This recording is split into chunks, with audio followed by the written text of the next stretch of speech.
Hi everyone, this is Vikas Verma. Welcome to my YouTube channel career classes future bright institute. बच्चों, आज मैं class 10th का chapter number 7 glimpses of India पढ़ाने जा रहा हूँ। इस चैप्टर में 3 पार्ट हैं। इस 3 पार्ट का आज हम फर्स्ट पार्ट पढ़ने जा रहे हैं, अ बेकर फ्रॉम गोवा, जिसके राइटर हैं लूशियो रॉड्रिगेज। तो आइए इस चैप्टर के माध्यम से पढ़ते हैं कि इस चैप्टर में क्या कहा गया है। देखिए, लिखा हुआ है बेकर्स फ्रॉम गोवा। बेकर्स कौन होते हैं? बेकर्स होते हैं पावरोटी बेचने वाले, और गोवा मतलब कि गोवा से। अब देखिए इसमें लिखा गया है, our elders are often heard reminiscing nostalgically about those good old Portuguese days, the Portuguese and their famous loaves of bread. हमारे बुजुर्ग अक्सर अपने अतीत के बारे में सप्रेम बात करते हुए सुने जा सकते हैं, जिनका विषय बढ़िया पुराने पुर्तगाली दिन या पुर्तगाली लोग और उनकी मशहूर पावरोटी होता है। Those eaters of loaves might have vanished, but the makers are still there. वह पावरोटी खाने वाले व्यक्ति संभवतः लुप्त हो गए हैं। We still have amongst us the mixtures, the molders and those who bake the loaves. लेकिन बनाने वाले आज भी मौजूद हैं। हमारे बीच आज भी सामान मिलने वाले और those age old times tested furnace still exist. और बता रहे हैं कि सांचों में ढालने वाले एवं भट्टी में रोटी पकाने वाले आज भी मौजूद हैं। लिखा है the fire in the furnace had not yet be extinguish, यानी कि आज भी उनकी भट्टियों में आग चलती है, आज भी वो भट्टी बंद नहीं है। पावरोटी बराबर बनती है, लेकिन जो पावरोटी खाने वाले थे वो पोर्चुगीज़ के समय में चले गए।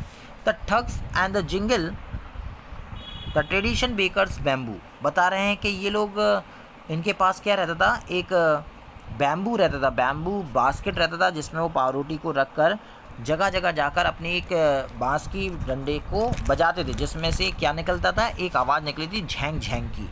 उस आवाज़ को देखकर समझ जाते थे लोग वाग कि ये पावरोटी बेचने वाले आ गए हैं। हेल्डिंग his arrival in the morning, बता रहे हैं कि ये सुबह सुबह अपनी पावरोटी बेचने आते थे। Can still he heard in some places, यानी कि कई जगह पर ये अपने पावरोटी को लेकर जाते थे और अपनी बैम्बू स्टिक को बजाते थे, ठक ठक करते थे, जिसमें कि एक झैंक झैंक की आवाज़ निकलती थी, जिससे लोग समझ जाते थे कि पावरोटी वाला आ गया है। May be the father is not alive but the son still carries on the family profession. बता रहे हैं इनके माता पिता जो हैं, इनके फादर जो हैं वो गुजर चुके हैं, नहीं रहे, लेकिन इनके बिज़नेस को आगे कौन चला रहा है? पावरोटी का जो बिज़नेस है इनके लड़के चला रहे हैं। These bakers are even today known as पैटर इन गोवा। आज भी हम इन पावरोटी बेचने वालों को गोवा में पैटर के नाम से जानते हैं। During our childhood in Goa the bakers used to be our friend. बताया जा रहा है कि हमारे गोवा के चाइल्डहुड में, यानी कि बचपन से ही गोवा में, the bakers used to be our friend, के जो बेकर्स होते हैं, जो पावरोटी बेचने वाले होते हैं, वो हमारे मित्र होते हैं, हमारे कंपेनियन साथी होते हैं और गाइडेंस होते हैं। He use to come at least twice a day, ये दिन में कम से कम 2 बार आते थे हमारे पास। Once when he set out the morning, यानी कि पहली बार आते थे वो सुबह में on is selling round, and then again when he return after empty his huge basket. और दूसरी बार जी शाम को जब लौटते थे, जब इनकी डलिया खाली हो जाती थी, कुछ पावरोटी इसमें बचते थे, तब ये हमारे पास होते हुए जाते थे। द जिंगलिंग ठग of his bamboo woke us up from sleep. अब देखिए, इनकी जो बैम्बू स्टिक होती है उसमें जो झैंक झैंक की आवाज़ निकलती है वो हमें क्या बतलाती है? वो हमें नींद से उठाती है। And we run to meet and greet him. तो हम लोग उनसे क्यों जाते हैं? मिलने जाते हैं, क्योंकि हमें उस पावरोटी को लेना है, हमें उस पावरोटी का लालच है। Why was it so? बताइए ऐसा क्यों? Was it for the love of the loaf? क्या आपको पावरोटी से प्यार था? नॉट एट ऑल, नहीं भाई, पावरोटी से प्यार नहीं था। The loaves were brought by some पास्किन और बेस्तन, क्योंकि ये पावरोटी तो नौकरों के द्वारा ले ली जाती थी, नौकर चाकरों के द्वारा ले ली जाती, जिसको हम पास्काइन और बेस्ताइन बोलते हैं। The maid servant of the house, कौन होते हैं ये? हमारे घर के नौकर चाकर होते हैं। What we long for were those bread bangles. बताया जा रहा है कि उसमें ब्रेड बैंगल्स हुआ करती थी। वो किस लिए हुआ करती थी? Which we choose carefully. हम लोग ब्रेड बैंगल्स को बहुत सावधानी पूर्वक लिया करते थे। Sometimes it was sweet bread of special milk, क्योंकि ये एक स्पेशल टाइप के ब्रेड होता था, मीठा ब्रेड होता था। The bakers made his musical entry on the scene with the Zhang Zhang sound of his specially made bamboo stuff. बताया जा रहा है कि जो बेकर्स होते हैं, पावरोटी बेचने वाले, वो अपने बैम्बू स्टिक से आवाज़ निकालते थे, स्पेशल प्रकार की झैंग झैंग की, और हम उनको लेने पहुंच जाते थे. वन एंड सपोर्टेड, वो एक हाथ से क्या पकड़े रहते थे, अपनी डलिया को पकड़े रहते थे, ऑन हिज हेड यानी कि सर के ऊपर, and the other bang the bamboo on the ground, और दूसरा जो बांस की लकड़ी होती थी, डंडा, वो धरती पर उसको पटकते थे ठग ठग, जिससे कि झैंग झैंग की आवाज़ निकलती थी घुंघरू जैसी. We would greet the lady of the house with good morning, और जब वो हमारे घर के बाहर अपने बैम्बू को बजाते थे तो घर से महिलाएं निकलती थी और उसे वो अभिवादन करते थे. पावरोटी वाले क्या कहते थे, good morning madam. And then place his basket on the vertical bamboo, और वो उस खड़ी लकड़ी पर अपनी डलिया को रख लिया करते थे. We kids would be pushed aside with a mild rebuke and the loaves would be delivered to the servant, और जो बच्चे उनको घेर कर खड़े हो जाते थे, उन बच्चों को वो धक्का देकर साइड में कर देते थे. But we would not give up, लेकिन फिर भी वो बच्चे मानते नहीं थे. We would climb on a bench और parapet and peep into the basket somehow, लेकिन फिर भी वो बच्चे नहीं मानते थे, और क्या, कभी वो बेंच रख लेते थे, कभी पारपेट पर चढ़कर उस डलिया के अंदर झांकने लगते थे. क्यों? I can still recall the typical fragrance of those lobes, क्योंकि उस पाव रोटी की खुशबू को वो सूंघना चाहते थे. Loaves for the elders and the bangles for the children, बता रहे हैं लूव्स जो होती थी पाव रोटी, वो बड़ों के लिए होती थी, और जो बैंगल्स हुआ करती थी वो बच्चों के लिए हुआ करती थी. Then we did not even care to brush our teeth. अब देखिए, हम लोग परवाह भी नहीं करते थे कि भैया हम लोगों ने दांत धोया कि या नहीं धोया, हमने मुंह धोया या नहीं धोया सुबह, उससे कोई फ़र्क नहीं पड़ता था. एंड वाई शुड वी, और क्यों धोएं हम. Who would take the trouble of plucking the mango leaves, बता रहे हैं कि हम सोचते थे भैया कौन मैंगो लीव्स को तोड़े और कौन अपने ब्रश करें, क्योंकि पहले मैंगो लीव्स से ही, आम के पत्तों से ही या आम की डंगाली से ही क्या करते थे, ब्रश किया करते थे. And why was it necessary at all, और क्यों भी करें, कोई आवश्यकता नहीं थी. The tiger never brushes his teeth, क्योंकि सभी लोग यही सोचते थे कि एक शेर भी जब खाना खाता है तो वो तो ब्रश नहीं करता, तो हम क्यों करें.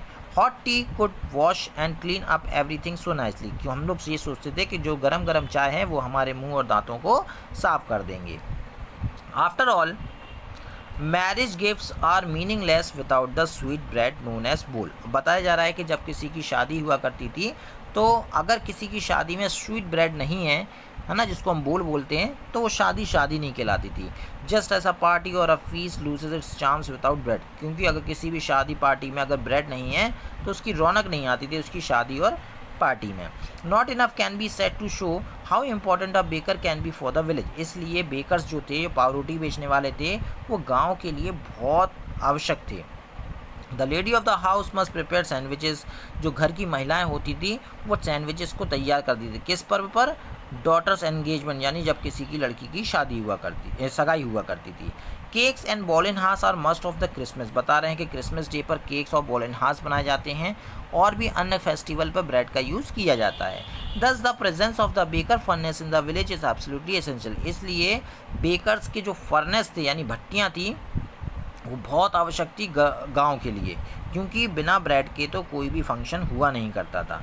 द बेकर्स और bread seller of those days have a peculiar dress. उस समय जितने भी पाव रोटी बेचने वाले थे या उनके नौकर चाकर थे, उनका एक कपड़ा, मतलब उनकी ड्रेस हुआ करती थी, एक अनोखी ड्रेस हुआ करती थी, जिसको हम कवाई के नाम से जानते हैं. It was a single piece from lock reaching down to the knees, और ये एक इतनी लंबी ड्रेस होती थी कि घुटने के नीचे तक पहनी जाती थी.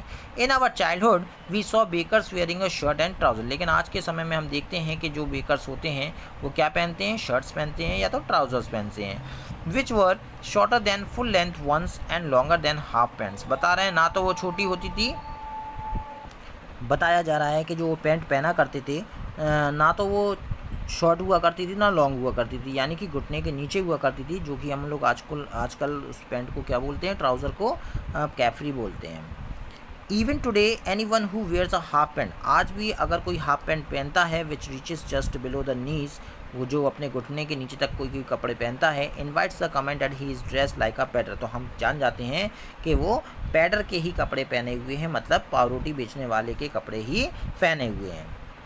The bakers usually collected his bills at the end of the month. बता रहे हैं पावरोटी बेचने वाले अपना पूरा कैलकुलेशन यानी पूरे महीने का जो बिल था वो कहाँ पर बनाते थे, महीने के अंत में बनाते थे। और monthly accounts used to be recorded on the some wall in pencil, यानी कि उन्हीं ग्राहकों के घर के दीवार पर पेंसिल से लिख दिया जाता था।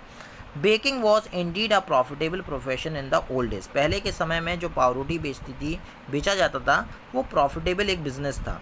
The bakers and his family never starve, यानी कि पावरोटी बेचने वाले और उनके यहाँ जो नौकर चाकर थे उनका परिवार कभी भी भूखा नहीं मरता था, कभी भी भुखमरी के शिकार नहीं हुए। He and his family his servants always looked happy and prosperous. उनका परिवार और उनके नौकर चाकर हमेशा खुश नज़र आते थे और हमेशा समृद्ध थे, यानी कोई भी कमी नहीं थी उन्हें।